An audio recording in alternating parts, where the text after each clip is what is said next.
Oke, saya lanjutkan. Pencatatan beban diterima di muka atau sewa diterima beban diterima di muka atau biaya beban dibayar di muka atau biaya diterima di muka. Kalau tadi jika dicatat sebagai harta, nah selanjutnya jika dicatat sebagai beban. Nah, kalau bedanya kalau dicatat sebagai harta pada tanggal 1 Agustus itu belum diakui 12 juta ini belum diakui sebagai beban sewa. Jadi masih sewa diterima di muka pada kas. Nah, kalau menggunakan pencatatan sebagai beban atau dicatat sebagai beban, itu yang 12 juta ini sudah diakui beban sewa. Nah, pada tanggal 1 Agustus itu bedanya. Jadi karena dia beban, emang sistem pencatatannya sebagai beban, maka langsung dia sudah mengakui beban sewa. Tapi tetap nanti ada jurnal penyesuaiannya pada akhir periode. Oke. Kalau menggunakan jika dicatat sebagai harta tadi itu adalah beban sewa yang telah menjadi beban atau sewa kantor yang telah menjadi beban. Berarti yang sudah terpakai berapa bulan sampai akhir periode. Nah, kalau menggunakan dicatat sebagai beban, itu adalah sewa kantor yang belum menjadi beban. Nah, kalau tadi sudah menjadi beban kan ada 5 bulan. Ya, dimulai pada saat pembayaran tanggal 1 Agustus sampai tanggal 31 Desember 2020. Nah, ini saya tambahkan tadi soalnya. Maka di sini kan pembayaran itu transaksi dilakukan pada tanggal 1 Agustus dan perusahaan membayar sewa kantor untuk masa 2 tahun. Maka masa 2 tahun ini dimulai dari 1 Agustus tahun 2020 sampai 31 Juli 2022. Nah, maka 1 Agustus sampai 31 Juli 2022 ini adalah selama 2 tahun atau 24 bulan. Oke, saya lanjutkan. Nah, tadi yang sudah terpakai kan ada 5 bulan dari tanggal 1 Agustus sampai dengan 31 Desember 2020. Sekarang sisanya lagi yang belum menjadi beban. Berarti itu dimulai, kalau tadi kan berakhirnya 31 Desember 2020. Maka yang belum terpakai berarti bulan selanjutnya kan, yaitu pada tanggal 1 Januari 2021.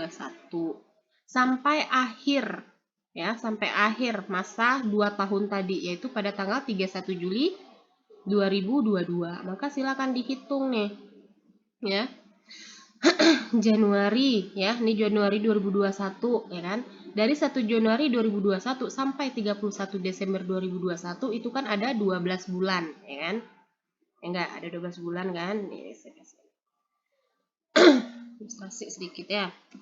Dari 1 Januari 2021 sampai, ya nih, yang masuk dalam ini 31 Desember 2021 itu sudah selama 12 bulan, ya kan? Dari hitung aja Januari sampai Desember yaitu 12 bulan.